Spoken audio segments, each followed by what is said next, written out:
ત્રિકોણ જેવો શેપ આપવાનો તમારે. જો ત્રિકોણ જેવો શેપ આવ્યો. સમોસા જેવો આવું આવડે બધાને. પછી તમારે શું કરવાનું છે, એને બી આવી રીતે દબાઈને આ શેપ આપવાનો. બહુ એકદમ પતલું નથી કરવાનું, માઇનર આટલું કરવાનું.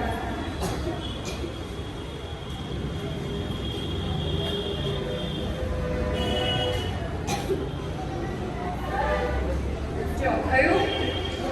આવું આવડે બધાને. પછી શું કરવાનું છે, એને સહેજ લાંબુ કરવાનું. પ્રોપર એના ડ્રેસનું શેપ આપવું. ચલો આ થયું. આટલી સાઈઝના આ રીતે કરવાનું છે, ખબર પડી બધાને. પછી એને શું કરવાનું છે, અહીંયા જોઈન્ટ કરી દેવાનું.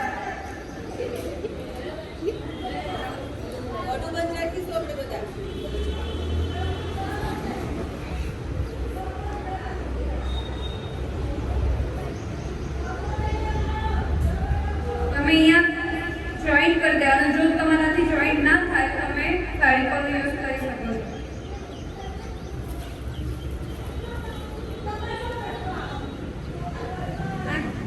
આ ક્લેમાં કેવું છે, તમે જલ્દી બનાવીને જલ્દી ચિપકાઈ દેશો તો તમારે ગમ વગર બી તમારે આ શું થશે, ચીપકી જશે આવી રીતે. પણ જો ના ચીપક્યું તો તમારે શું કરવાનું છે, ફેવિકોલ યુઝ કરવાનું.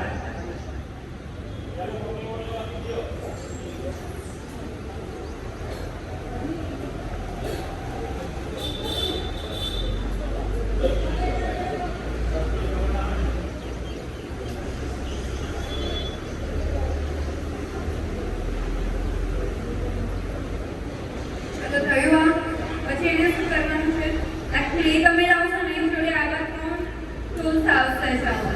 અને બધા શેપવાળા 3 ટૂલ્સ આવશે. એમાંથી જે આ નાઇફ વાળો છે ને, જે ચક્કા જેવો છે, એનાથી શું કરવાનું છે, તમારે 3 શેપ આપવાના છે. 1 2 and 3. તમારે પ્રોપર અહીંયા હું તમારે બતાવવા માટે ઉપર કરું છું, બાકી તમારે નીચે મૂકીને જ કરવાનું.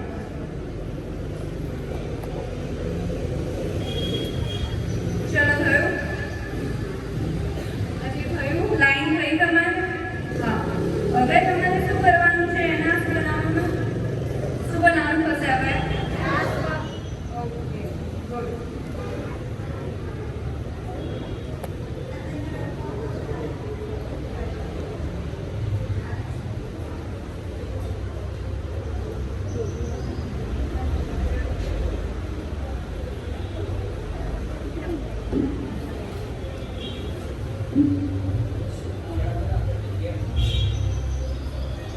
પછી થોડીક લઈને શું કરવાનું છે, રોટલી વાળો જે વેલણ બનાવો ને એવી રીતે શું કરવાનું છે, આ રીતે કરવાનું છે બધાય.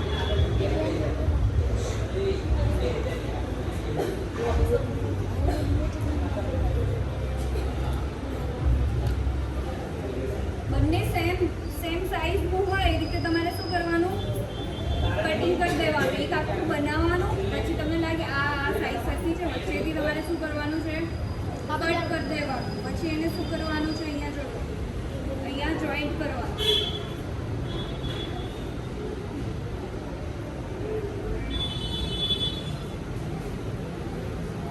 થયું? હાથ થયા ના? હવે બીજી સાઈડ કરવાનું છે.